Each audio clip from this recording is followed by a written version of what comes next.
وبركاته إن الحمد لله نحمده ونستعينه ونستغفره ونعوذ بالله من شرور أنفسنا ومن سيئات أعمالنا من يهده الله فلا مضل له ومن يضلل فلا هادي له وأشهد أن لا إله إلا الله وحده لا شريك له وأشهد أن محمدا عبده ورسوله صلى الله تعالى عليه وعلى آله وصحبه وسلم تسليما كثيرا أما بعد।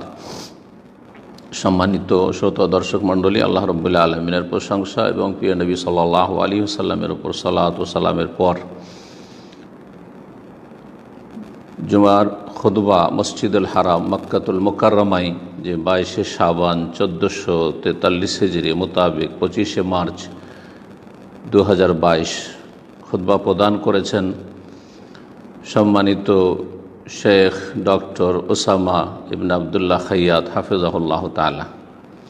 খুতবার বিষয়বস্তু নবী করিম সাল্লাল্লাহু আলাইহি ওয়াসাল্লামের রমজান সম্পর্কে বা রমজানে আদর্শ, মাহে রমজানে রাসূলুল্লাহ সাল্লাল্লাহু আলাইহি ওয়াসাল্লামের আদর্শ।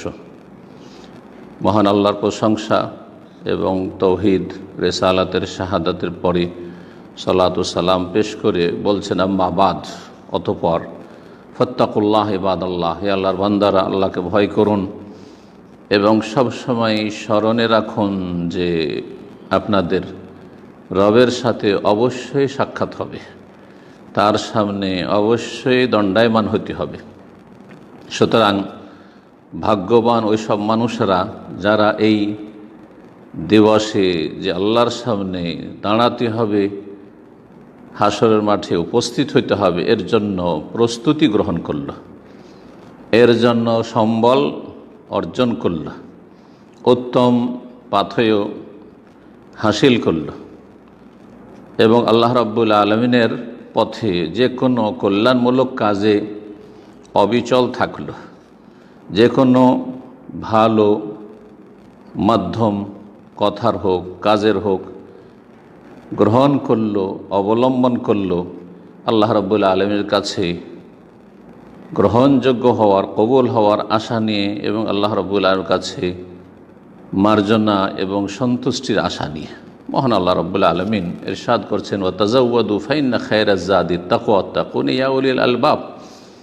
সূরা বাকারায় মহান আল্লাহ ইরশাদ করেছেন যে তোমরা পাথেয় গ্রহণ করো, আর নিঃসন্দেহে সর্বোত্তম পাথেয় হচ্ছে আত্তাকুয়া, আল্লাহ ভীরুতা, আল্লাহর ভয়ে ভালো কথা কাজ এবং আল্লাহর ভয়ে মন্দ কথা কাজ থেকে বেঁচে থাকা, আল্লাহর ভয়ে ভালো কথা কাজ করা বলা, আর আল্লাহ রাব্বুল আলামিনের ভয় নিয়ে মন্দ কথা কাজ থেকে নিজেকে বিরত রাখা। ওয়াত্তাকুনি, এবং আমাকে ভয় করো, আমার পকড়াওকে ভয় করো, ইয়া উলিল আলবাব, হে জ্ঞানী লোকেরা। হে মুসলিমগণ, নবী করিম সাল্লাল্লাহু আলাইহি ওয়াসাল্লামের জীবন রমজান মুবারক সম্পর্কে, তা হচ্ছে প্রতিটি যুগের জন্য এবং প্রতিটি অঞ্চলের জন্য, প্রতিটি মানুষের জন্য একটি জীবন্ত আদর্শ, বাস্তব জীবন, সর্বোত্তম আদর্শ যা মুসলিমরা অনুসরণ করবে এবং আল্লাহভীরুরা যেটাকে আঁকড়ে ধরবে এবং সেই পথের পথিক হবে এবং তার পথ নির্দেশনা মোতাবেক, তার আদর্শ মোতাবেক তারা নিজেকে হেদায়েতের পথে অবিচল রাখবে এবং তার প্রতিটি পদে পদে অনুসরণ করবে। মহান আল্লাহর এই বাণীর অনুসরণে মহান আল্লাহ ইরশাদ করেছেন, লাকাদ কানা লাকুম ফি রাসূলিল্লাহি উসওয়াতুন হাসানাহ, নিঃসন্দেহে তোমাদের জন্য রাসূলুল্লাহ সাল্লাল্লাহু আলাইহি ওয়াসাল্লামের মধ্যে রয়েছে উত্তম আদর্শ। লিমান কানা ইয়ারজুল্লাহ, কিন্তু উত্তম আদর্শ হিসাবে কারা গ্রহণ করবে? এটা তো বাস্তবে ওই সমস্ত মানুষদের জন্য যারা আল্লাহ রাব্বুল আলামিনের সাক্ষাতে আশাবাদী, বিশ্বাসী এবং পরকালে বিশ্বাসী, পরকালে তাদের জন্য কিছু রয়েছে এ কথায় বিশ্বাসী, যদি তারা সৎকর্মশীল হয়, আর যদি তারা পাপী হয়, ভুল পথ অবলম্বন করে, তাহলে কঠিন শাস্তি রয়েছে। যারা এসবে বিশ্বাসী তারা এই পথ অনুসরণ করবে, রাসূলুল্লাহ সাল্লাল্লাহু আলাইহি ওয়াসাল্লামকে উত্তম আদর্শ হিসাবে গ্রহণ করবে। ওয়া যাকারাল্লাহ কাসীরা, এবং যারা বেশি বেশি আল্লাহকে স্মরণ করে, স্মরণ রাখে, তারা এই পথের পথিক হবে। এইরকমই মহান আল্লাহর এই বাণীর প্রতি আমল করে মানুষ রাসূলুল্লাহ সাল্লাল্লাহু আলাইহি সাল্লামের জীবনটাকে উত্তম আদর্শ হিসাবে গ্রহণ করবে। মহান আল্লাহ ইরশাদ করছেন, ওমা আতাকুমুর রাসূলু ফাখুযুহু, সূরা হাশরে আল্লাহ বলছেন, তোমাদেরকে রাসূল সাল্লাল্লাহু আলাইহি সাল্লাম যা কিছু দেন বা দিয়েছেন তা তোমরা গ্রহণ করো। ওমা নাহাকুম আনহু ফান্তাহু, আর যা থেকে তোমাদেরকে নিষেধ করেছেন, বারণ করেছেন, তা থেকে বিরত থাকো। এই রমজান মাসের সিয়াম দ্বিতীয় হিজরিতে ফরজ করা হয়েছে। তারপর রাসূলুল্লাহ সাল্লাল্লাহু আলাইহি সাল্লাম 9 রমজান পর্যন্ত 9 বছর ধরে সিয়াম পালন করেছেন। প্রথম সিয়াম যখন ফরজ হয়, রোজা ফরজ হয়, তখন অপশন ছিল, দুটো বিষয়ের মাঝে স্বাধীনতা বা ইখতিয়ার ছিল, দুটোর একটা করলেই চলতো। তা হচ্ছে হয় সিয়াম পালন করবে, রোজা রাখবে, আর না হইলে শারীরিক সুস্থতা, মুকিম থাকা সত্ত্বেও যদি মনে করে সচ্ছল ব্যক্তি যে আমি সিয়াম পালন না করে প্রতিদিনের বিনিময়ে মিসকিনকে খাবার দিয়ে দিব, সেটাও চলত। এইভাবে প্রথম দিকটাই সিয়ামের ক্ষেত্রে স্বাধীনতা ছিল। তারপরে সেটা বাধ্যতামূলক করে দেওয়া হয় যে যারা মুকিমভাবে বাড়িতে অবস্থান করছে এবং সুস্থ হবে, অসুস্থও না আর মুসাফিরও না, তাদেরকে অবশ্যই সিয়াম পালন করতে হয়। ফামান শাহেদা মিনকুমুশ শাহরা ফালিয়াসুম। তবে আরেকটি বিধান ছিল যেটা কঠিন, সেটা হচ্ছে যে একজন রোজাদার সিয়াম পালনকারী যদি কোনো পানাহারের আগে মাগরিব পরে শুয়ে যায় অথবা এশা পরে পরে শুয়ে গেল, ঘুমিয়ে গেল, আর ঘুম চলে আসলো, তাহলে তার জন্য পানাহার হারাম হয়ে গেল, আর গোটা রাত, আগামী রাত পর্যন্ত কোনো কিছুই পানাহার করতে পারবে না। তারপরে এই বিধানটি রহিত করে দিয়ে, মানসুখ করে দিয়ে আল্লাহ রাব্বুল আলামিন আমাদের জন্য হালকা করে দেন। আর তারপরে আজকে যে সিয়াম, রোজা দেখছেন মাহে রমজানের অথবা নফল, সেই রোজার বিধিবিধান এই রকমই স্থায়ী হয়ে বহাল থেকে যায়, আর রমজান মাসের সিয়াম ফরজ থেকে যায়। নবী করিম সাল্লাল্লাহু আলাইহি সাল্লামের আদর্শগুলি এখানে সম্মানিত খতিব প্রায় 14 থেকে 15টি আদর্শ তুলে ধরেছেন। প্রথম আদর্শ তিনি তুলে ধরেছেন যে নবী করিম সাল্লাল্লাহু আলাইহি সাল্লামের আদর্শ ছিল রমজান মাস প্রমাণ হওয়ার ক্ষেত্রে বা প্রমাণ করার ক্ষেত্রে যে যতক্ষণ পর্যন্ত নিশ্চিত চাঁদ না দেখবে নিজে, অথবা চাঁদ দেখার জন্য বিশ্বস্ত একজন ঈমানদার ব্যক্তির সাক্ষী প্রমাণ না পাবে, একজন কমপক্ষে হইতে হবে, ততক্ষণ পর্যন্ত রমজান মাস এসে গেছে এটা প্রমাণিত হবে না, যদি সেটা 29শে শাবানের পরে থাকে, কারণ 30 হওয়ারও সম্ভাবনা রয়েছে। কিন্তু যখন 30শে শাবান হয়ে যাবে তখন নিশ্চিত আর এর বেশি আরবি ইসলামী মাস হয় না, 29 অথবা 30 হয়। নবী করিম সাল্লাল্লাহু আলাইহি ওয়াসাল্লাম আব্দুল্লাহ বিন ওমর রাদিয়াল্লাহু তাআলা আনহুমার সাক্ষীর ভিত্তিতে সিয়াম পালন করেছেন এবং পালন করতে বলেছেন। এই মর্মে আবু দাউদ, ইবনে হিব্বান আর মুস্তাদরাক হাকিমে সহিহ সনদে হাদিস রয়েছে।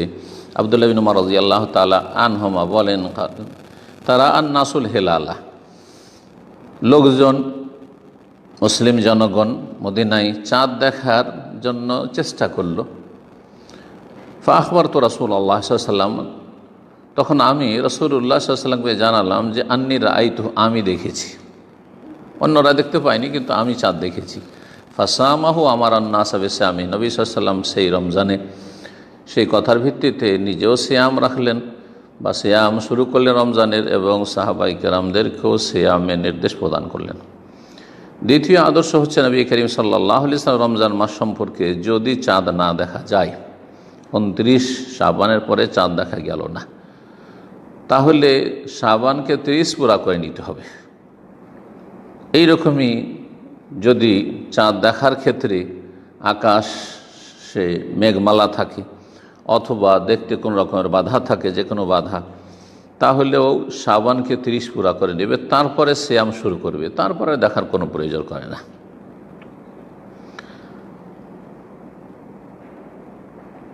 আর যদি আকাশে মেঘ থাকে আর চাঁদ দেখা গেল না, তাহলে নিজেও সিয়াম রাখতেন না, আর সাহাবায়ে কেরামদেরকে সিয়ামে নির্দেশ দিতেন না যতক্ষণ পর্যন্ত 30 না পুরা করে নিতেন। যেমন সহিহ বুখারী মুসলিমের হাদিসে রয়েছে, আবু হুরায়রা রাদিয়াল্লাহু তাআলা আনহু থেকে নবী করিম সাল্লাল্লাহু আলাইহি সাল্লাম বলেন, সুমু লিরুয়াতিহি, তোমরা চাঁদ দেখে সিয়াম শুরু করো, রোজা শুরু করো, আফতিরু লিরুয়াতিহি, আর তোমরা চাঁদ দেখেই সিয়াম ভঙ্গ করো, অর্থাৎ ঈদ করো, ঈদুল ফিতর করো।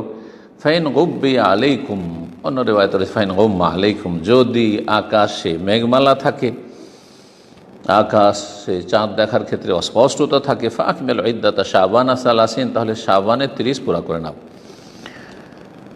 নবী করিম সাল্লাল্লাহু আলাইহি ওয়াসাল্লামের আরেকটি বাণী রয়েছে, ফাইন গুম্মা আলাইকুম ফাকদুরু লাহু, তোমরা যদি দেখো যে আকাশে মেঘমালা রয়েছে তাহলে তার অনুমান করে নাও। এই ফাকদুরুল্লাহর উদ্দেশ্য কী বা অর্থ কী? বলছেন আল হিসাবুল মুকাদ্দার ওয়া হুয়াল ইকমাল, সেটা হচ্ছে মাসের হিসাব, আর মাসের পূর্ণ হিসাব হচ্ছে পূর্ণ করা, অর্থাৎ মাস যে 30 হয় 30 পুরা করে নাও। 3 নম্বর আদর্শ হচ্ছে নবী করিম সাল্লাল্লাহু আলাইহি ওয়াসাল্লামের রমজান মাসের অভ্যর্থনা সম্পর্কে, যে রমজান মাসের 1 দিন বা 2 দিন আগে থেকে রমজানের সম্মানার্থে সিয়াম পালন করতে, রোজা রাখতে নিষেধ করেছেন। তবে কারো যদি বিগত অভ্যাস থাকে, যে উদাহরণস্বরূপ সোমবার বা বৃহস্পতিবার তার সিয়াম পালনের অভ্যাস ছিল নফল সিয়ামের প্রতি সপ্তাহে, আর সে সোম অথবা বৃহস্পতিবার 29শে শাবান বা 30শে শাবান পড়েছে, তাহলে সেই নফল সিয়াম রাখতে পারবে। যেমন সহিহ বুখারী মুসলিমে হাদিস রয়েছে, আবু হুরায়রা রাদিয়াল্লাহু তাআলা আনহু থেকে বর্ণিত, রাসূলুল্লাহ সাল্লাল্লাহু আলাইহি ওয়াসাল্লাম বলেন, লা ইয়াতাকাদ্দামান্না আহাদুকুম রমাদানা বিসাওমি ইয়াউমিন আও ইয়াউমাইন, তোমাদের কেউ যেন রমজানের 1 দিন বা 2 দিন আগে সিয়াম শুরু না করে দেয়। ইল্লা ইয়াকুনা রাজুলুন, তবে কোনো ব্যক্তি যদি কানা ইয়াসুমু সাওমাহু, তার নিয়মিত কোনো সিয়াম চলে আসছে গোটা বছর ধরে, ফালিয়াসুম যালিকা ইয়াউম, তাহলে সেই দিনে 29 বা 30-এ রমজানের 1 দিন 2 দিন আগেও সে সিয়াম রাখতে পারে।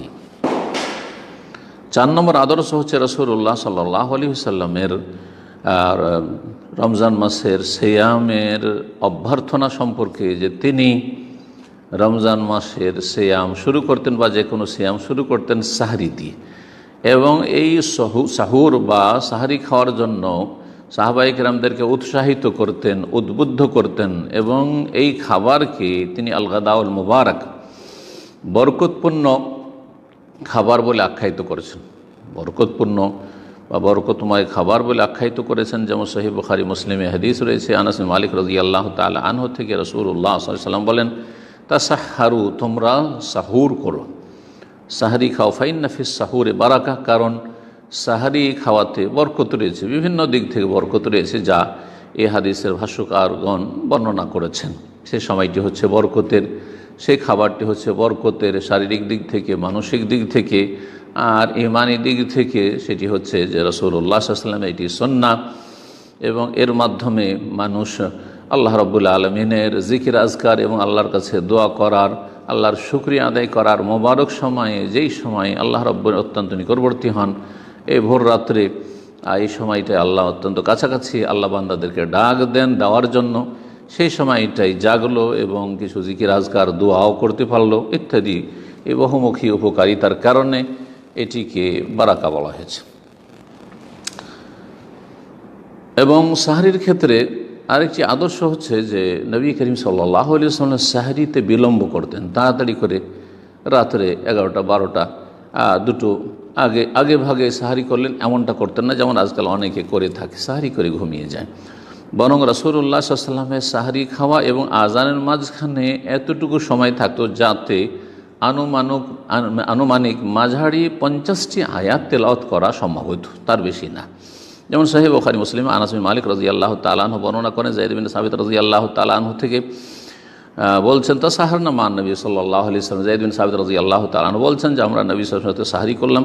সুম্মা কামা ইলা সালাত, তারপরে ফজরের সালাতের উদ্দেশ্যে দাঁড়ালেন। কালা আনাস জিজ্ঞেস করলেন, কুলতু, আমি বললাম, কাম কানা বাইনাল আযান ওয়াস সাহুর, আজান এবং সাহরির মাঝে কতটা ব্যবধান থাকতো? কালা কাদরু 50 আয়া, 50টি আয়াত পড়ার সমান।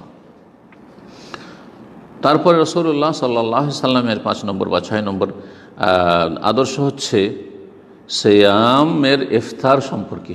রোজা ইফতারি সম্পর্কে, যে ইফতারির ক্ষেত্রে রাসূলুল্লাহ সাল্লাল্লাহু আলাইহি ওয়াসাল্লাম তাড়াতাড়ি করতেন সাহাবায়ে কেরামদেরকে তাড়াতাড়ি ইফতার করার জন্য। যখন নিশ্চিত হয়ে গেছেন যে সূর্য অস্তমিত হয়ে গেছে, তাড়াতাড়ি ইফতার করবেন এবং এর ফজিলত বর্ণনা করেছেন। এবং এটি যে রাসূলুল্লাহ সাল্লাল্লাহু আলাইহি ওয়াসাল্লামের সুন্নাহ সম্মত এইসব কথাও রয়েছে। যেমন সহিহ বুখারী মুসলিমে সাহল ইবনে সাদ রাদিয়াল্লাহু তাআলা আনহু থেকে বর্ণিত হয়েছে, রাসূলুল্লাহ সাল্লাল্লাহু আলাইহি ওয়াসাল্লাম বলেন, লা ইয়াজালুন নাসু বিখাইরিন মা আজ্জালুল ফিতরা।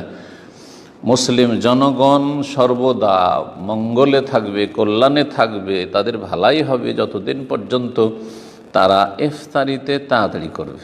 ইফতারিতে তাড়াতাড়ি মানে অনিশ্চিত হয়ে ইফতারি নয়, যে সূর্য ডুবলো কি ডুবলো না সন্দেহের ভিত্তিতে, না, বরং নিশ্চিত হওয়ার পরে আর বিলম্ব করবে না। এটি হচ্ছে সুন্নাহ, এটি হচ্ছে উত্তম।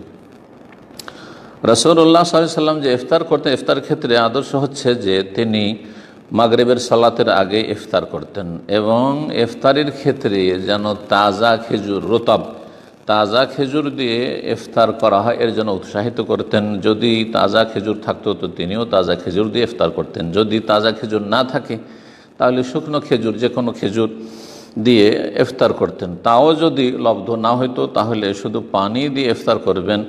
এই জন্য রাসূলুল্লাহ সাল্লাল্লাহু আলাইহি ওয়াসাল্লাম নিজেও করেছেন এবং সাহাবায়ে কেরামদেরকে উৎসাহিত করেছেন। যেমন মুসনাদে আহমদে, আবু দাউদে, সহিহ সনদে আনাস বিন মালিক রাদিয়াল্লাহু তাআলা আনহু থেকে বর্ণিত, তিনি বলেন রাসূলুল্লাহ সাল্লাল্লাহু আলাইহি ওয়াসাল্লাম কী করতেন, বলছে কানা রাসূলুল্লাহ ইফতার আলা রতাবাত। রাসূলুল্লাহ সাল্লাল্লাহু কয়েকটি রতাব তাজা খেজুর খেয়ে ইফতার করতেন কাবলা ইউসাল্লি, মাগরিবের সালাত আদায়ের আগে। ফাইনলাম তখন রতাবাতুন, যদি রতাব খেজুর না হইতো, ফালা তামারা, তাহলে শুকনো সাধারণ খেজুর খেয়ে রোজা রাখতে ইফতার করতেন। ফাইনলাম তখন, যদি তাও না থাকতো, হাসা হাসাওয়াতি মিম্মা, কয়েক ঢোক পানি পান করে নিতেন। এর হেকমত বা এর তত্ত্ব সম্পর্কে আল্লামা ইমাম হাফিজ ইবনুল কাইয়িম রাহিমাহুল্লাহ তাআলা বলেন যে আন্নাহু মিন কামালে শাফাকাতিহি আলা উম্মতিহি, রাসূলুল্লাহ সাল্লাল্লাহু আলাইহি ওয়াসাল্লাম যে তার উম্মতের উপর অত্যন্ত মায়া মমতা করতেন, তার একটি বাস্তব দিক হচ্ছে, এবং তিনি যে সবচাইতে বেশি হিতাকাঙ্ক্ষী ছিলেন মানব জাতির জন্য আর উম্মতে মুসলিমার জন্য, তার একটি দিক হচ্ছে এটি যে মানুষের যখন পাকস্থলী একেবারে খাদ্য পানীয় থেকে শূন্য থাকে, তখন এমন কিছু দেওয়া হচ্ছে প্রযোজ্য যেটা মিষ্টি, মিষ্টি জাতীয় জিনিস যদি পেটে যায়, এটা সেই খালি শূন্য পাকস্থলী তাড়াতাড়ি গ্রহণ করে এবং সেটা দিয়ে দ্রুত উপকৃত হয় এবং শক্তি অর্জন করতে পারে। বিশেষ করে দৃষ্টিশক্তি, মানুষ যখন না খেয়ে থাকে, দীর্ঘ সময় পিপাসিত থাকে, তখন দৃষ্টিশক্তি হ্রাস পেতে থাকে, যার ফলে দ্রুত সেটা ঘাটতি পূরণ করে বা সেটাকে শক্তিশালী করে। এবং মদিনার মুখ্য মিষ্টি জাতীয় জিনিস ছিল খেজুর, এবং খেজুরের উপরে মদিনাবাসী লালিত পালিত, এবং সেটি ছিল তাদের প্রধান খাদ্য সেই যুগে, সেটি ছিল তাদের ফলমূল যাই বলবেন সেটি। আর তার সাথে পানির কথা এই জন্যই বলা হয়েছে যে মানুষের যে লিভার রয়েছে, কলিজা, তাতে শুষ্কতা চলে আসে যখন দীর্ঘ সময় ধরে মানুষ পানি পান করে না, এই সিয়ামের কারণে বা অন্য কর্ম কারণেই হোক না কেন, তখন তাতে শুষ্কতা চলে আসে লিভারে। যখন শুষ্কতা চলে আসে সেটাকে তরতাজা করতে হয়, সেই লিভারকে পানির দ্বারা সেটাকে তরতাজা করলেন। তার আগে মিষ্টি জাতীয় কিছু ব্যবহার করলেন, এর মাধ্যমে আহারের মাধ্যমে যে উপকারিতা সেটা পূর্ণতা লাভ করে। এই জন্য একজন ব্যক্তি যদি পিপাসিত থাকে আর ক্ষুধার্ত থাকে, তো পানাহারের পূর্বে হালকা পানি পান করতে বলা হয়ে থাকে চিকিৎসাবিদ্যায়। আর তারপরে হালকাভাবে খাওয়া দাওয়া করবে, একবারে খুব বেশি পরিমাণে খাওয়া দাওয়া করবে না, কারণ পাকস্থলী একেবারে শূন্য হয়ে রয়েছে। আর বিশেষ করে খেজুর আর পানি, তাতে এমন বৈশিষ্ট্য রয়েছে, এমন গুণাগুণ রয়েছে, যার মাধ্যমে শুধু শরীরের চাহিদা পূরণ হয় না, বরং তাতে সালাহুল কলব, ইমাম ইবনুল কাইয়িম রাহিমাহুল্লাহ বলছেন, তাতে অন্তরের সুস্থতা ফিরে আসে, হৃদয়ের ওপর তার একটা সুপ্রভাব পড়ে, যেটা লা ইয়ালামুহা ইল্লা আতিব্বাউল কুলুব, সেটা যারা অন্তরের চিকিৎসক তাদের ছাড়া, অর্থাৎ যারা কোরআন সুন্নাহর জ্ঞানী এবং যারা ইসলাহুল কলব তাজকিয়া নফস আত্মার পরিশুদ্ধের ময়দানে যারা কাজ করে এবং যারা বিশেষজ্ঞ, তারা ছাড়া এই বিষয়টি যথাযথ উপলব্ধি করতে পারবে না। জি। তারপরে বলছেন সম্মানিত খতিব যে নবী করিম সাল্লাল্লাহু আলাইহি ওয়াসাল্লাম ইফতারির সময় এই দোয়াটি পড়তেন, যেটা সহিহ সনদে প্রমাণিত। তা হচ্ছে জাহাবা জামা। এই জামা শব্দটি পড়তে গিয়ে ভুল করে মানুষ বিভিন্নভাবে। এইটাকে অধিকাংশ মানুষের কাছ থেকে শুনি জামা ও, এটাকে মদ আলিফ মদ মমদুদা করে পড়ে জামা ও, আসলে জামা ও নয়, এটা হচ্ছে জাহাবা জামা। আর আবার দেখা যায় কাউকে মিমে সাকিন বা জজম দিয়ে জাহাবা জাম ও পড়ে থাকে। তো না এটা জাম ও আর না এটা জামা ও, বরং এটি হচ্ছে জাহাবা জামা, মিমে ফাতাহ জাবার আর তারপরে হামজা, জাহাবা জামা। অর্থাৎ এই পিপাসা দূর হইল, অবতাল্লাতিল অরুক এবং শিরাগুলি সিক্ত হইল, ওয়াসাবাতাল আজর এবং নেকি প্রতিদান সাব্যস্ত হইল ইনশা আল্লাহ তাআলা, মহান আল্লাহ যদি চান। এ হাদিস আবু দাউদে রয়েছে, নাসাইর সুনানে কুবরাতে রয়েছে এবং হাদিসের সনদ হচ্ছে হাসান, গ্রহণযোগ্য। আবদুল্লাহ বিন উমর রাদিয়াল্লাহু তাআলা আনহুমা থেকে বর্ণিত। পক্ষান্তরে যে হাদিসটি রয়েছে প্রসিদ্ধ হাদিস, কিন্তু সেটি দুর্বল। আল্লাহু আলাকা সুমতু ওয়া আলা রিজকিকা আফতারতু, সেটি দুর্বল। আর এই রকমই এতে অতিরিক্ত ভারতের এক শ্রেণীর লোকেরা বা আমাদের উপমহাদেশে এক শ্রেণীর লোকেরা বাড়িয়ে থাকে আরও দুটো বাক্য তাতে, আল্লাহু আলাকা সুমতু আবিকা আমানতু আলাইকা তাওয়াক্কালতু। এই যে আবিকা আমানতু আলাইকা তাওয়াক্কালতু ওয়া আলা রিজকিকা আফতারতু মাঝখানে বাড়িয়ে থাকে, এটা একেবারে ভিত্তিহীন, তার কোনো দলিল প্রমাণ নেই। 7 নম্বর নবী সাল্লাল্লাহু আলাইহি ওয়াসাল্লাম আদর্শ হচ্ছে ইফতারির সময় দোয়া করা, ইফতারির সময় দোয়া করা। আর এছাড়া সিয়াম অবস্থায়, আপনি ইবাদতের অবস্থায় আছেন, যে কোনো সময় দোয়া, তারও একটি বড় গুরুত্ব রয়েছে। ইফতারির সময় দোয়ার ক্ষেত্রে একটি হাদিস রয়েছে, নবী সাল্লাল্লাহু আলাইহি ওয়াসাল্লাম বলেন ইন্না লিস-সাইমি ইনদা ফিতরিহি দাওয়াতান মা তুরাদ। রোজাদারের ইফতারির সময়ে এমন দোয়া রয়েছে যা খণ্ডন করা হয় না, যা রিজেক্ট করা হয় না। ইবনে মাজাহ হাদিস আব্দুল্লাহ বিন আমর আস রাদিয়াল্লাহু তাআলা আনহু হতে বর্ণিত। ইমাম হাফেজ ইবনে হাজার রাহমাতুল্লাহ হাদিসটিকে হাসান বলেছেন। এবং রাসূলুল্লাহ সাল্লাল্লাহু আলাইহি ওয়াসাল্লাম আরও বলে সালাসু দাওয়াতিন লা তুরাদ, 3 শ্রেণীর দোয়াকে খণ্ডন করা হয় না বা রদ করে দেওয়া হয় না। দাওয়াতুল ওয়ালিদি লিওয়ালিদিহি, বাবা মায়ের দোয়া ছেলে মেয়েদের জন্য, দাওয়াতুস সাইমে এবং সিয়াম পালনকারী রোজাদারের দোয়া। সুতরাং সেটা সকালে হইতে পারে, দুপুরে হইতে পারে, বিকালে হইতে পারে, যে কোনো সময় হইতে পারে সিয়াম অবস্থায়।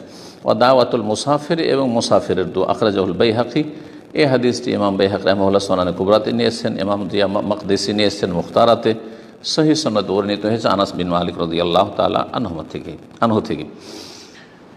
8 নম্বর আদর্শ হচ্ছে রাসূলুল্লাহ সাল্লাল্লাহু আলাইহি ওয়াসাল্লামের রমজান মাস সম্পর্কে তাতে বেশি বেশি বহুমুখী ইবাদতবন্দি করা। একরকম ইবাদত নাই, বহুমুখী বেশি বেশি ইবাদতবন্দি করা। ফরজ তো আছে, তার সাথে নফল ইবাদতবন্দিগিতে অগ্রগামী হওয়া, যেমন সাদকা দান, খায়রাত করা, আর মানুষের প্রতি ইহসান করা। আল্লাহ যেমন ইহসান করেছেন, আপনি বেশি বেশি ইহসান করবেন, সদাচরণ করবেন, মানুষের উপকার করবেন। সালাত, জিকির, আজকার, দোয়া, কোরআন কারীমের তেলাওয়াত, কিয়াম, দীর্ঘ সময় ধরে তারাবি পড়া এবং কিয়াম করা, রাত্রে নফল পড়া, এইরকমই এতেকাফ ইত্যাদি ইত্যাদি। 9 নম্বর আদর্শ রাসূলুল্লাহ সাল্লাল্লাহু আলাইহি ওয়াসাল্লাম কোরআন কারীমের তেলাওয়াত সম্পর্কে এবং কল্যাণের কাজে, দানশীলতার ক্ষেত্রে, জনকল্যাণমূলক কাজে অধিক দানশীল হয়ে যাওয়া রমজান মাসে। এ হচ্ছে রাসূলুল্লাহ সাল্লাল্লাহু আলাইহি ওয়াসাল্লামের আদর্শ। এবং বেশি বেশি কোরআন কারীমের তেলাওয়াত করা, কোরআন কারীমের তেলাওয়াতের সাথে দানশীলতা, এই দুটো। ইবনে আব্বাস রাদিয়াল্লাহু তাআলা আনহু থেকে মর্মে বর্ণিত হয়েছে, তিনি বলেন কানান নবী আজওয়াদান নাস বিল খায়র, নবী সাল্লাল্লাহু আলাইহি ওয়াসাল্লাম কল্যাণের কাজে সবচেয়ে বেশি দানশীল ছিলেন। ওয়া কানা আজওয়াদা মা ইয়াকুনু ফি রমাদান, আর বিশেষভাবে নবী সাল্লাল্লাহু আলাইহি ওয়াসাল্লাম রমজান মাসে অনেক বেশি দানশীল হয়ে যেতেন, বিশেষ করে যখন হিনা ইয়ালকাহু জিবরাইল আলাইহিস সালাম তার সাথে সাক্ষাৎ করতেন প্রতি রাতে। জিবরাইল আলাইহিস সালাম কি করতেন বলছেন, ওয়া কানা জিবরাইল আলাইহিস সালাম ইয়ালকাহু কুল্লা লাইলাতিন ফি রমাদান, রমজান মাসে প্রতি রাতে জিবরাইল আলাইহিস সালাম নবী সাল্লাল্লাহু আলাইহি ওয়াসাল্লামের সাথে এসে দেখা সাক্ষাৎ করতেন যতদিন পর্যন্ত রমজান থাকতো, রমজান শেষ হওয়া পর্যন্ত। উদ্দেশ্য কি হয়তো ইয়ারেজ আলিহিন নবী কোরআন, নবী সাল্লাল্লাহু আলাইহি সাল্লাম যতগুলি কোরআন কারীমের সূরা আয়াত নাযিল হয়েছে সেগুলি তাকে পড়ে শোনাতেন এবং রিভাইজেশন করতেন। সেই সময় যখন জিবরাইল আলাইহিস সালাম যেই দিনগুলিতে অর্থাৎ রমজান মাসে রাতে দিনে দেখা সাক্ষাৎ করতেন, রাতে আসতেন, এই সময়টাকে তিনি বড়ই দানশীলতায় কাটাতেন। এদিকে কোরআনে কারীমের তেলাওয়াতও বেশি, তার সাথে কানা আজওয়াদা বিল খায়র মিনার রিহিল মুরসালাহ, জিবরাইল আলাইহিস সালাম যে দেখা সাক্ষাৎ করতেন তাই তিনি এই সময়গুলিতে দ্রুতবেগী বা ঝড়ো হাওয়ার চাইতে, ঝড়ো বাতাস চাইতেও বেশি অধিক দ্রুতবেগী হয়ে যেতেন দানশীলতার ক্ষেত্রে। সহিহ বুখারী মুসলিমে এ হাদিস রয়েছে। কোরআনে কারীমের পঠন পাঠন, কোরআনে কারীম শোনা এবং শোনানো, পড়া এবং পড়ানো, এতে কোরআনে কারীমের পঠন পাঠনের ফজিলত সুস্পষ্ট হয়ে উঠেছে। যে বিশেষ করে রমজান মাস যেটি কোরআনে কারীমের মাস, যে মাসে কোরআনে কারীম নাযিল হয়েছে এবং যে মাসে রাসূলুল্লাহ সাল্লাল্লাহু আলাইহি ওয়াসাল্লাম কোরআনে কারীম জিবরাইল আলাইহিস সালামকে শুনিয়েছেন, এবং এতে এই পবিত্র মাসে কোরআনে কারীমের বেশি বেশি তেলাওয়াত করা যে মুস্তাহাব, এটিও সুস্পষ্ট হয়ে উঠেছে এবং এটি অন্য অন্য জিকির আজকার চাইতে বেশি উত্তম, এটাও প্রমাণিত। এবং এই ক্ষেত্রে দৃষ্টি আকর্ষণ করার জন্য যে কোরআনে কারীমের পঠন পাঠন বা কোরআনে কারীম চর্চা করা আর তার সাথে দানশীলতা, এই দুটোর মাঝে গভীর সম্পর্ক রয়েছে, দুটোর মাঝে গভীর সম্পর্ক রয়েছে। যেমন কিছু উলামায়ে কেরামগণ এই মর্মে বলেছেন যে যখন মানুষ কোরআনে কারীমের বেশি বেশি তেলাওয়াত করে, সত্যিকার বিশেষ করে অর্থ অনুধাবন করে, তখন মানুষের যে মনটা রয়েছে, মানুষের যে হৃদয় রয়েছে, সেটা অভাবমুক্ত হয়ে যায়, অমুখাপেক্ষী হয়ে যায়, আর কোনো আল্লাহ ছাড়া অন্য কারো মুখাপেক্ষী থাকে না। আর যখন মানুষ মুখাপেক্ষী হয়ে যায় আর মনটা যখন মানুষের সচ্ছল উদার হয়ে যায়, সেটি হচ্ছে দানশীলতার মুখ্য কারণ। কারণ সে তত বেশি দানশীল হতে পারবে যে যত বেশি অভাবমুক্ত নিজেকে মনে করবে আর অমুখাপেক্ষী মনে করবে, মানসিক দিক থেকে আর নিজের কোনো অভাব অনুভব করবে না, সে তত বেশি দানশীল হতে পারবে। রমজান মাস হচ্ছে কল্যাণের মৌসুম। রমজান মাসে আল্লাহ রাব্বুল আলামিনের বান্দাদের ওপর বিশেষ অতিরিক্ত অনুগ্রহ রয়েছে অন্য অন্য মাসের তুলনায়। সুতরাং নবী করিম সাল্লাল্লাহু আলাইহি ওয়াসাল্লাম আল্লাহ রাব্বুল আলামিনের যে এই নীতিমালা, যে আল্লাহ রাব্বুল আলামিনের অনুগ্রহ অন্য মাসের তুলনায় রমজান মাসে বেশি রয়েছে, সুতরাং নবী সাল্লাল্লাহু আলাইহি ওয়াসাল্লাম রমজান মাসে সবচাইতে বেশি দানশীল হয়ে যেতেন। এই রমজান মাস যাতে কোরআনে কারীম নাযিল হয়েছে এবং রাসূলুল্লাহ সাল্লাল্লাহু আলাইহি ওয়াসাল্লামের ওপর নাযিল হয়েছে, নিয়ে এসেছেন জিবরাইল আলাইহিস সালাম, জিবরাইল আলাইহিস সালামের সাথে সাক্ষাৎ হচ্ছে, নবী সাল্লাল্লাহু আলাইহি ওয়াসাল্লামের সাথে সাক্ষাৎ, এবং রমজান মাস সেটি। সুতরাং এই সব মিলিয়ে এই সময়টাই নবী করিম সাল্লাল্লাহু আলাইহি ওয়াসাল্লাম সবচেয়ে বেশি দানশীল হয়ে যেতেন। মুসনাদ আহমদে বরং আরেকটি রিওয়ায়াত রয়েছে যাতে এই বিষয়ে বর্ণনা এসেছে যে লা ইউসআলু শাইআন ইল্লা আতাহু, এই রমজান মাসে দানশীলতার সাথে কোরআনে কারীমের তিলাওয়াতের সাথে এই মোবারক মাসে আল্লাহর কাছে যদি কোনো কিছু চাওয়া হয় তো অবশ্যই আল্লাহ রাব্বুল আলামিন দিয়ে থাকেন। বা এর অর্থ এটা হতে পারে যে যদি আপনার কাছে আমার কাছে কেউ কোনো কিছু চায়, নবী সাল্লাল্লাহু আলাইহি ওয়াসাল্লামের কাছে কিছু চাওয়া হইতো তাহলে তা দিয়ে দিতেন, কাউকে খালি হাতে ফেরাতেন না। লা ইউসআলু শাইআন ইল্লা আতাহু। 10 নম্বর আদর্শ রাসূলুল্লাহ সাল্লাল্লাহু আলাইহি ওয়াসাল্লামের রমজান মাস সম্পর্কে যে তিনি রমজান মাসে বিভিন্ন রকমের নফল ইবাদত বন্দেগী করতেন, যার মাধ্যমে আল্লাহ রাব্বুল আলামিনের সান্নিধ্য লাভের জন্য আপ্রাণ চেষ্টা চালাতেন। তার মধ্যে একটি হচ্ছে সিয়ামুল ওয়েসাল বা সওমুল ওয়েসাল, মানে অবিরাম রোজা রাখা, অবিরাম সিয়াম পালন করা, যাতে না ইফতারি রয়েছে না সহর রয়েছে, সাহরিও খেতেন না, ইফতারিও করতেন না। এইভাবে রাসূলুল্লাহ সাল্লাল্লাহু আলাইহি ওয়াসাল্লাম সিয়াম পালন করেছেন কয়েকদিন কন্টিনিউ। সাহাবায়ে কেরামদেরকে নিষেধ করতেন, কিন্তু নবী সাল্লাল্লাহু আলাইহি ওয়াসাল্লাম এটি বৈশিষ্ট্য ছিল, তিনি রাখতেন এটা। সাহাবায়ে কেরাম যখন নবী সাল্লাল্লাহু আলাইহি ওয়াসাল্লাম অনুকরণ এগুলি করা শুরু করলেন, তখন তাদেরকে নিষেধ করেছেন যে তোমাদের জন্য এটি কঠিন হয়ে যাবে, আমি তোমাদের মতো না আর তোমরাও আমার মতো না। এই মর্মে হাদিসে রয়েছে সাহাবায়ে কেরামরা যখন বললেন যে ইয়া রাসূলুল্লাহ ইন্নাকা তুওয়াসিল, আপনি অবিরাম রোজা রাখছেন, আমরা রাখলাম তো হইলটা কি, অসুবিধে কি, আমরাও রাখলাম। তখন তিনি বলেন লাস্তু কাহাইয়াতিকুম, আমি তোমাদের মতন না, ইন্নি আবিতু, আমার রাত্রি যাপন হয়, এমনি আজাল্লু, আমি সময় পার করি, লি মুত এমন ইউত এমনই, আমাকে খাদ্য দানকারী খাদ্য দিয়ে থাকেন, ওয়াসাকিন ইয়াসকিনি, আর পানি দানকারী আমাকে পান করিয়ে থাকেন। সহিহ বুখারী মুসলিমে আব্দুল্লাহ ইবনে উমর, আয়েশা সিদ্দিকা রাদিয়াল্লাহু তাআলা আনহুমা বা আনহুম, তাদের থেকে এই হাদিসগুলি বর্ণিত হয়েছে।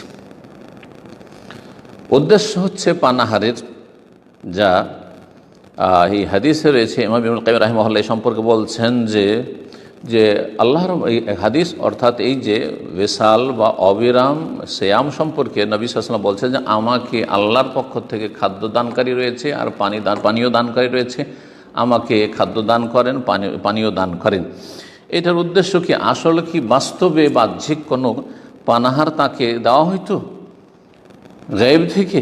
বলছেন না। ইবনুল কাইয়িম রাহিমাহুল্লাহ বলছেন যে মা ইউগাজ্জিহিল্লাহু বিহি মিন মারিফি, আল্লাহ রাব্বুল আলামিনের মারিফত, আল্লাহ রাব্বুল আলামিনের সাথে যে পরিচিতির যে গিজা আহার আল্লাহ রাব্বুল তাকে দান করতেন, এবং অমা ইউফিজু আলা কলবিহি মিন লাজ্জাতি মুনাজাতিহি, এবং আল্লাহ রাব্বুল আলামিন যে তার হৃদয়ে ঢেলে দিতেন আল্লাহ রাব্বুল আলামিনের সাথে গোপন আলাপের যে স্বাদ মজা, এবং ওয়াকুররাতু আইনিহি বিকুরবিহি, আল্লাহ রাব্বুল আলামিনের সান্নিধ্যের মাধ্যমে নবী সাল্লাল্লাহু আলাইহি ওয়াসাল্লামের যে চক্ষু শীতল হইতো, এটা যে আল্লাহ রাব্বুল স্পেশালি দিয়ে দিতেন। ওয়া তানাউমিহি বিহুব্বি, আল্লাহর যে অগাধ ভালোবাসা যে তিনি ভোগ করতেন এবং তাতে যে তিনি উদ্গ্রীব হতেন, এবং এইসবের ফলাফল হিসাবে যে গিযাউল কুলুব, অন্তরের বা হৃদয়ের যে আহার হাসিল হইতো, এবং ওয়ানাইমুল আরওয়াহ, এবং রূহ আত্মার যে নিয়ামত তিনি হাসিল করতেন, ওয়াকুররাতুল আইন, আর চক্ষু যে ঠান্ডা হইতো, ওয়াবাহজাতুন নফুস, এবং মন যে আনন্দিত হইতো, রূহ আত্মা এবং কলব যে আনন্দিত হইতো, বেমা হুয়া আযামু গিযাআন ওয়া আজওয়াদুহু আনফাহু, সেটি বাহ্যিক পার্থিব খাবারের চাইতে অনেক বেশি বড় এবং অনেক বেশি গুরুত্বপূর্ণ হইতো, এবং অনেক বেশি উত্তম হইতো, আর অনেক উপকারী হইতো।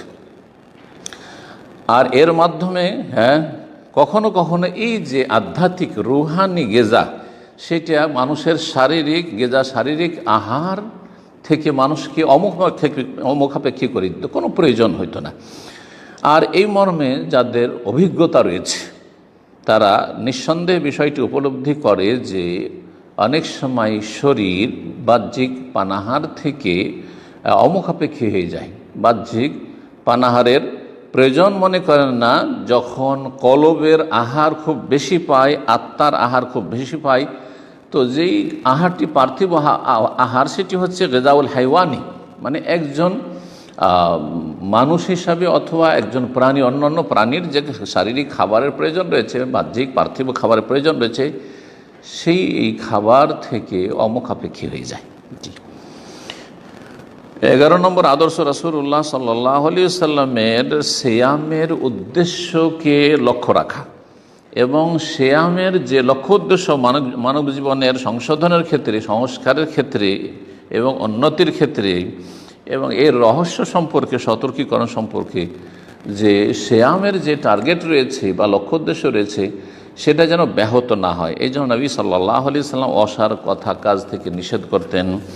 এইরকমই যৌনাচার বা যৌন সম্পর্কীয় কথাবার্তা আলাপ আলোচনা নিষেধ করতেন, গালমন্দ করা, অকথ্য কোনো ভাষা বলা, অশ্লীল কথা বলা নিষেধ করতেন। এবং কেউ যদি গাল দিয়ে দেয় কোনো রোজাদারকে, তাহলে এ কথাও বলতে বলেছেন যে ইন্নী সাইম, বলে আমি সিয়াম অবস্থায় আছি, ভাই রোজায় আছি। এটি সঠিক অর্থ হচ্ছে এই কথার, যে সেটা নিজের ভাষা দিয়ে উচ্চারণ করে বলবে, নিজের মনকে বলবে না। কারণ দুটো অর্থ করা হয়েছে, কেউ বলেছে নিজের মনকে সান্ত্বনা দেওয়ার জন্য বলবে ইন্নী সাইম, আমি রোজায় আছি, আমি সিয়াম অবস্থায় আছি। কিন্তু এর চাইতে বেশি বিশুদ্ধ হচ্ছে সেই অর্থটি, যে সেটা প্রকাশ্যে ভাষায় বলবে যে ভাই আমাকে তুমি গালমন্দ করিও না বা আমার সাথে দুর্ব্যবহার করিও না, ইন্নী সাইম, আমি রোজায় আছি, আমি সিয়াম অবস্থায় আছি। এই মর্মে সহিহ বুখারী মুসলিমে আবু হুরায়রা রাদিয়াল্লাহু তাআলা আনহু থেকে বর্ণিত হাদিস রয়েছে, হাদিসে কুদসির শেষ অংশ, ইযা কানা ইয়াউমু সাওমি আহাদিকুম, যখন তোমাদের কারো সিয়ামের দিন হবে, ফালা ইয়ারফুস, যৌনাচার করবে না, যৌন সম্পর্কে কোনো আলাপ আলোচনা করবে না, ওয়ালা ইয়াসখাব, এমনকি স্ত্রীর সাথে বেশি বাড়াবাড়ি করবে না, ওয়ালা ইয়াসখাব, এবং হইচই করবে না, হট্টগোল করবে না। ফাইন সাব্বাহু আহদুন আও কাতালো, কেউ যদি গালাগালি করে অথবা মারামারি করে, মারতে আসে, ফালিয়াকুল, তাহলে যেন বলে একজন রোজাদার, ইন্নি ইমরুন সাইম, আমি রোজাদার মানুষ ভাই, আমার সাথে তুমি ঝামেলা বাধাতে এসো না। সহিহ বুখারীতে আবু হুরায়রা রাদিয়াল্লাহু তাআলা আনহু থেকে আরও বর্ণিত হয়েছে, রাসূলুল্লাহ সাল্লাল্লাহু আলাইহি ওয়াসাল্লাম বলেছেন, মান লাম ইয়াদা কাউলা যুর ওয়াল আমালা বিহি ফালাইসা লিল্লাহি হাজাতুন ফি আন ইয়াদা তাআমাহু ওয়া শারাবাহু। কেউ যদি মিথ্যা কথা বলা আর মিথ্যা আচরণ করা এবং মূর্খামি যদি না পরিত্যাগ করে, অথচ সে রোজা রাখছে, সিয়াম পালন করছে, তাহলে আল্লাহর কোনো প্রয়োজন নেই যে সে পানাহার ছাড়ুক আর না ছাড়ুক, সে পানাহার করুক আর না করুক, তার রোজা রাখা না রাখা সমান হয়ে যাবে। সুতরাং আল্লাহকে ভয় করুন হে আল্লাহর বান্দারা, এবং নবী মুহাম্মদ সাল্লাল্লাহু আলাইহি সাল্লামকে জীবনের প্রতিটি ক্ষেত্রে উত্তম আদর্শ হিসাবে সাদরে গ্রহণ করুন, কারণ সবচাইতে উৎকৃষ্ট আদর্শ হচ্ছে নবী সাল্লাল্লাহু আলাইহি সাল্লাম আদর্শ, এবং তার অনুসরণেই রয়েছে আল্লাহ রাব্বুল ভালোবাসা অর্জন এবং আল্লাহর পক্ষ থেকে মার্জনা হাসিল। মহান আল্লাহ ইরশাদ করেন, কুল ইন কুনতুম তুহিব্বুনাল্লাহ ফাত্তাবিউনি ইউহিব্বুকুমুল্লাহ। হে মানুষ, হে নবী বলে দাও, ইন কুনতুম তুহিব্বুনাল্লাহ, হে মানুষ, তোমরা যদি আল্লাহকে ভালোবাসো তাহলে এই ভালোবাসার প্রমাণ দিতে হবে, ফাত্তাবিউনি, আমার অনুসরণের মাধ্যমে আমার অনুসরণ করো, ইউহিব্বুকুমুল্লাহ, তাহলে তোমাদেরকে আল্লাহ ভালোবাসা দেবেন। আল্লাহর ভালোবাসা প্রমাণ যখন করলে আল্লাহর ভালোবাসা পাবে, অতিরিক্ত ইয়াগফির লাকুম যুনুবাকুম, তোমাদের গুনাহগুলিকে আল্লাহ মার্জনা করে দেবেন। আল্লাহু গফুরুর রহিম। আল্লাহ রাব্বুল আলামিন আমাকে আপনাদের সকলকে আল্লাহর কিতাব দিয়ে, কোরআন কারীম দিয়ে এবং নবী সাল্লাল্লাহু আলাইহি সাল্লামের সুন্নাহ দিয়ে যেন উপকৃত করেন।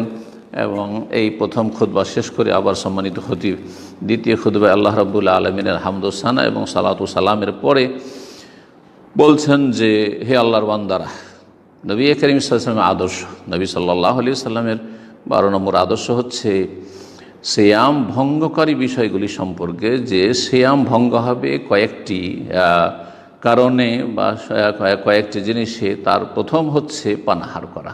কেউ যদি ইচ্ছাকৃত জেনে শুনে পানাহার করে তাহলে তাতে সিয়াম বাতিল হয়ে যাবে। এইরকমই সহবাস করলে বাতিল হয়ে যাবে। এইরকম পানাহারের অর্থ বহন করে এমন কিছু, অর্থাৎ এমন কোনো স্যালাইন যেটা পানাহারের কাজ করে, অথবা তারপরে সহবাস করলো না কিন্তু ইচ্ছাকৃত হস্তমৈথুন করলো, তাহলে তাতে সিয়াম ভঙ্গ হবে। এরকম ইচ্ছাকৃত বমি করলে সিয়াম ভঙ্গ হবে। এইরকমই সঠিক মতে যদি সিঙ্গা লাগাই তাতেও সিয়াম ভঙ্গ হবে। নবী করিম সাল্লাল্লাহু আলাইহি ওয়াসাল্লাম সিয়াম অবস্থায় সিঙ্গা লাগাননি, বরং সিঙ্গা লাগালে সিয়াম ছুটে যায়, যেটি হচ্ছে একটি মত, যদিও বিষয়টিতে দ্বিমত রয়েছে। তারপরে বেশ কিছু কাজ আছে যেগুলি সিয়াম অবস্থায় জায়েজ, কিন্তু অনেকে দ্বিধাগ্রস্ত থাকেন সেগুলিতে। সেগুলি বর্ণনা করেছেন সম্মানিত খতিব, বলছেন নবী সাল্লাল্লাহু আলাইহি ওয়াসাল্লাম সিয়াম অবস্থায় নিজের স্ত্রীগণকে চুমন দিতেন। এই রকমই নবী সাল্লাল্লাহু আলাইহি ওয়াসাল্লাম সিয়াম অবস্থায় মিসওয়াক করতেন, এবং নবী সাল্লাল্লাহু সিয়াম অবস্থায় গোসল করতেন, মাথায় শরীরে পানি ঢালতেন। নবী সাল্লাল্লাহু আলাইহি ওয়াসাল্লাম গড়গড়া কুলি করতেন এবং নাকে পানি দিতেন সিয়াম অবস্থায়। তবে নাকে পানি দেওয়ার ক্ষেত্রে বেশি বাড়াবাড়ি করতে নিষেধ করেছেন, যে খুব বেশি পরিমাণে নাকে পানি দেবে না এবং নাকে পানি দিয়ে টান দেবে না, যাতে ভিতরে চলে যাওয়ার সম্ভাবনা থাকে। নবী সাল্লাল্লাহু আলাইহি ওয়াসাল্লাম কখনো কখনো রাত্রে জনবী অবস্থায় থাকতেন, গোসল ফরজ থাকতো আর ফজর হয়ে যেত। সুতরাং সেই অবস্থায় গোসল ফরজ থাকা অবস্থায় সাহারি করা জায়েজ, এবং ফজরের আজান হওয়ার পরে তারপরে তিনি গোসল করতেন আর সিয়াম অবস্থায় দিনে থাকতেন, এতেও কোনো বাধা নেই শরীয়তে। 13 নম্বর আদর্শ নবী করিম সাল্লাল্লাহু আলাইহি ওয়াসাল্লামের, সেটা হচ্ছে রোজাদারদের ক্ষেত্রে নম্র আচরণ, নম্র ব্যবহার করা, এবং রোজাদারদের ক্ষেত্রে দিনের ক্ষেত্রে নম্রতা, এবং রোজাদারদের যেখানে মুশকিল সেখানে সহজ করা, কোথাও সংকীর্ণতা দিন ইসলামে নেই। এই জন্য এই ক্ষেত্রে কেউ যদি ভুলে গিয়ে অনিচ্ছাকৃত পানাহার করে ফেলে তাহলে তাকে কাজা করতে হবে না, তার সে সিয়াম হয়ে যাবে। আল্লাহ তাকে খাওয়িয়েছেন, পান করিয়েছেন। এই জন্যই যে যেই ব্যক্তি ভুলে যায় তাকে আল্লাহ ধরেন না, তার ওপর কোনো দায়িত্ব নেই। এ মর্মে সহিহ বুখারী মুসলিম আবু হুরায়রা রাদিয়াল্লাহু তাআলা আনহু থেকে বর্ণিত হাদিস রয়েছে, রাসূলুল্লাহ সাল্লাল্লাহু আলাইহি ওয়াসাল্লাম মান নাসিয়া ওয়া সাইম, কেউ যদি ভুলে যায় সিয়াম অবস্থায় ফাআকালা আও শারিবা, তারপরে পানাহার করে ফেলে, ফালিয়ুতিম্মা সাওমা, সে যেন তার সিয়ামকে, রোজা পূরণ করে। ফাইন্নামা আতআহুল্লাহু সাকাহু, তাকে আল্লাহ খাওয়িয়েছেন, আল্লাহ পান করিয়েছেন। 14 নম্বর আদর্শ রাসূলুল্লাহ সাল্লাল্লাহু আলাইহি ওয়াসাল্লামের, রমজান মাসে সফর করলে তিনি যখন যেমনটা সুবিধাজনক হতো তাই করতেন। কখনও তিনি সিয়াম পালন করতেন সফরে, যদি দেখেন যে তেমন কষ্ট হচ্ছে না, সিয়াম পালন করবেন, এটি হচ্ছে নবীর আদর্শ। কখনো পানাহার করতেন, সিয়াম ছেড়ে দিতেন, যার অনুমতি আল্লাহ দিয়েছেন। আর সাহাবায়ে কেরামদেরকে কখনো কখনো স্বাধীনতা দিয়েছেন যে যার ইচ্ছা সে রোজা রাখুক, সিয়াম পালন করুক, আর যার ইচ্ছা ছাড়ুক, যার জন্য যেটা সুবিধা হয়, সবটাই জায়েজ। তবে বিশেষ করে যদি কোনো জিহাদের সফর হইতো, লড়াইয়ের সফর হইতো আল্লাহর দ্বীনের জন্য, আল্লাহর কালিমাকে উঁচা করার জন্য, আর কাছাকাছি চলে গেছেন শত্রুদের মুখোমুখি হতে যাচ্ছেন, আর এই সিয়াম অবস্থায় এখনই লড়াই শুরু হইতে পারে, তখন ইফতারি করার জন্য নির্দেশ দিতেন, তাকিদ করতেন, যাতে করে দুশ্মনের সামনে কমজোর না হয়ে যায় একজন মুসলিম, বা দুশ্মনের মোকাবেলায় যেন শক্তিশালী হয়ে থাকে, যেমনটা মক্কা বিজয়ের সময় ঘটেছিল। রাসূলুল্লাহ সাল্লাল্লাহু আলাইহি ওয়াসাল্লাম বলেছিলেন এই 8ম হিজরিতে মক্কা বিজয়ের বছরে, এই সফরে, ইন্নাকুম মুসাব্বিহু আদুওয়াকুম ওয়াল ফিতরু আকওয়া লাকুম ফাআফতিরু, তোমরা আজকে সকাল সকাল দুশ্মনদের মোকাবেলা করে, দুশ্মনদের মুখোমুখি হবে, ওয়াল ফিতরু আকওয়া লাকুম, আর তোমাদের সিয়াম ছেড়ে দেওয়া, রোজা না রাখাটাই তোমাদের জন্য শক্তির কারণ হবে, শক্তিশালী থাকার কারণ হবে। ফাআফতিরু, সুতরাং আজকের সিয়াম ভঙ্গ করে দাও, ছেড়ে দাও, এই সফরে সেই সিয়াম রাখিও না। সহিহ মুসলিমে হাদিস, আবু সাঈদ খুদরি রাদিয়াল্লাহু তাআলা আনহু থেকে বর্ণিত হয়েছে। 15 নম্বর আদর্শ রাসূলুল্লাহ সাল্লাল্লাহু আলাইহি ওয়াসাল্লামের রমজান মাস সমাপ্তি সম্পর্কে বা রমজান মাস শেষ হয়ে যাওয়া সম্পর্কে, যে রমজান মাস তখনই শেষ করবেন যখন কমপক্ষে দুইজন ব্যক্তির সাক্ষী পাবেন যে শাওয়াল মাসের চাঁদ দেখা গিয়েছে বা তারা দেখেছে, এবং তারা আল্লাহভীরু হবে, তারা সত্যবাদী হবে, নেক মানুষ হবে। এই মর্মে নবী সাল্লাল্লাহু আলাইহি ওয়াসাল্লামের হাদিস রয়েছে। পক্ষান্তরে সিয়াম শুরু করার ক্ষেত্রে একজন সাক্ষী, বিশ্বস্ত ব্যক্তির, একজন বিশ্বস্ত ইমানদার ব্যক্তির সাক্ষী যথেষ্ট, কিন্তু সিয়াম সমাপ্তির ক্ষেত্রে কমপক্ষে দুইজনের সাক্ষী হইতে হবে, যত নেক মানুষ হোক না কেন। নবী সাল্লাল্লাহু আলাইহি ওয়াসাল্লামকে দুইজন ব্যক্তি যখন সাক্ষী দিয়েছেন, তখন তিনি সিয়াম ছেড়েছেন আর ঈদ করেছেন, এবং সাহাবায়ে কেরামদেরকে বলেছেন যে এখন আর সিয়াম রাখিও না, কারণ চাঁদ দেখার প্রমাণ পাওয়া গেছে। সুতরাং আল্লাহকে ভয় করুন হে মুসলিমগণ, এবং রমজান মাসের ক্ষেত্রে উত্তম আদর্শ হিসাবে রাসূলুল্লাহ সাল্লাল্লাহু আলাইহি ওয়াসাল্লামের আদর্শকে গ্রহণ করে আপনি সর্বোত্তম পাথেয় হাসিল করুন এবং সর্বোত্তম আপনি সম্বল গ্রহণ করুন। কারণ রাসূলুল্লাহ সাল্লাল্লাহু আলাইহি ওয়াসাল্লামের আদর্শ হচ্ছে সবচেয়ে পরিপূর্ণ আদর্শ, এবং তাতে মানব জীবনের যে লক্ষ্য উদ্দেশ্য, সেটা হচ্ছে ইহকাল পরকালে সার্বিক কল্যাণ হাসিল করা, সেটা সবচেয়ে বেশি এবং একমাত্র সেটি পথ যার মাধ্যমে হাসিল হতে পারে। এবং নবী সাল্লাল্লাহু আলাইহি ওয়াসাল্লামের আদর্শই হচ্ছে মানব জাতির জন্য এবং মানব প্রকৃতির জন্য সহজ সরল। এটি হচ্ছে আদ-দীন ইউসরুন, দ্বীন ইসলাম হচ্ছে সহজ, সেটি হচ্ছে নবী সাল্লাল্লাহু আলাইহি ওয়াসাল্লামের আদর্শ। তারপরে শেষখানে সালাত ও সালাম পেশ করুন প্রিয় নবী খাতামুন নবীন সৈয়দুল মুরসালিন মুহাম্মদ রাসূলুল্লাহ সাল্লাল্লাহু আলাইহি ওয়াসাল্লামের প্রতি। কারণ আল্লাহ রাব্বুল আলামিন তাঁর কিতাবে সূরা আহজাবে এই নির্দেশ দিয়েছেন, ইন্নাল্লাহা মালাইকাতাহু ইউসাল্লুনা আলান নবী ইয়া আইয়ুহাল্লাযীনা আমানু সাল্লু আলাইহি ওয়া সাল্লিমু তাসলিমা। ইয়া আইয়ুহাল্লাযীনা আমানু, হে ঈমানদারগণ, সাল্লু আলাইহি, রাসূলুল্লাহ সাল্লাল্লাহু আলাইহি ওয়াসাল্লামের প্রতি সালাত এবং সালাম পেশ করো। আল্লাহুম্মা সাল্লি ওয়া সাল্লিম আলা আবদিকা ওয়া রাসূলিকা মুহাম্মদ ওয়ারদা আল্লাহুম্মা আন খুলাফাইল আরবা আবি বকর ওয়া উমর ওয়া উসমান ওয়া আলী ওয়া আন সাইরিল আলি ওয়াস সাহাবাতি ওয়াত তাবিঈন ওয়া মান তাবিআহুম বিইহসানিন ইলা ইয়াউমিদ্দিন।